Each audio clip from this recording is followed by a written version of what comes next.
সুপ্রিয় দর্শক বন্ধু, মানুষ হওয়ার সহজ পাঠ এই অনুষ্ঠানের দ্বিতীয় পর্বে আপনাকে স্বাগত জানাই। আমাদের এই মানব জীবন চলে এক রৈখিক পথে।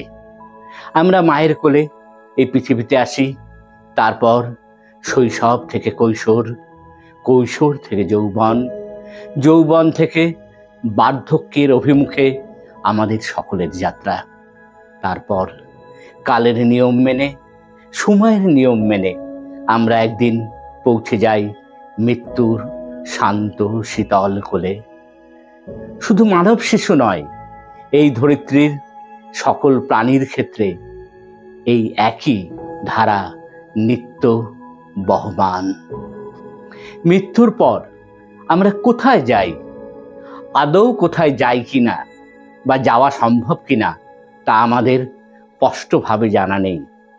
আসলে মৃত্যুর পরে কোথায় যাওয়া সম্ভব সে উত্তর বা প্রমাণ কারো কাছেই স্বচ্ছভাবে নেই। বিভিন্ন ধর্মগ্রন্থে ও ধর্মমতে এই মৃত্যুর পরবর্তী অবস্থার কিছু ব্যাখ্যা রয়েছে। বহু প্রাচীনকালে মানুষ যখন এই প্রকৃতি বা বিজ্ঞানের খুঁটিনাটি বিষয়গুলি জানত না, তখন তারা ভেবেছে এই প্রকৃতির বিভিন্ন ঘটনার পিছনে কোনো না কোনো বাহ্যিক শক্তির হাত রয়েছে, যারা দূর থেকে আমাদের নিয়ন্ত্রণ করে। দিনের শেষে রাত এলে প্রাচীন গুহাবাসী মানুষ সেই অন্ধকারে ভীত সন্ত্রস্ত হয়েছে। তারপর অন্ধকার আকাশ জুড়ে যখন ফুটে উঠেছে বিভিন্ন তারা আর আলোর রোশনাই, তখন সেই গ্রহ তারার আলোকে তারা খুঁজে পেয়েছে তাদের আশা আকাঙ্ক্ষা ভূত ভবিষ্যতের দেবতাকে। সে কারণে তারা ভেবেছে মাথার এই আকাশে বসত করে আল্লাহ, ঈশ্বর, গড, এক ওঙ্কার, আরো অনেক তথাকথিত মহাশক্তিমানেরা। পরবর্তীকালে কিছু ক্ষমতাসীন মানুষ সাধারণ মানুষের এই ভাবনাকে কাজে লাগিয়ে ক্ষমতাহীন বা পিছিয়ে পড়া মানুষের ওপর বিভিন্নভাবে শোষণ চালায়। তখন প্রচার করা হয়েছে যে রাজা হচ্ছে সন অব গড, ঈশ্বরের সন্তান। কখনো বলা হয়েছে যিনি ধনবান, সম্পদশালী, বিলাস বৈভবে ডুবে রয়েছেন, তিনি তার পূর্বজন্মের কাজের ফল ভোগ করছেন, ইত্যাদি ইত্যাদি।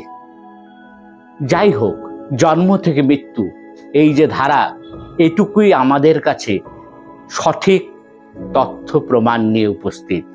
তারপর হেল, হেভেন, নরক, নির্বাণা, জান্নাত, জাহান্নাম, স্বর্গ, নরক, এগুলির কোনো চাক্ষুষ প্রমাণ আমার কাছে নেই। আমরা সে আলোচনা বা বিতর্কে আপাতত এখন যাচ্ছি না।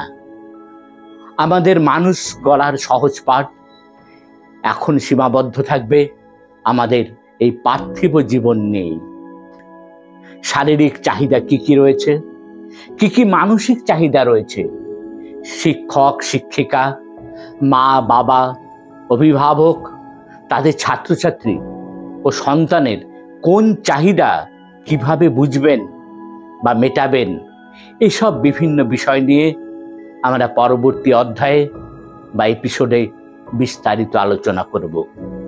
প্রতি সোম, বুধ ও শুক্রবার সন্ধ্যায় আমরা আসব এই ইন্টারনেট বা বিশ্ব তরঙ্গে। আপনি আপনার মতামত, পরামর্শ বা প্রশ্ন থাকলে আমাদের কমেন্টস বক্সে জানান। পোস্টটি শেয়ার করুন, পেজটি লাইক দিন, ফলো করুন, পাশে থাকুন, সাথে থাকুন বন্ধু।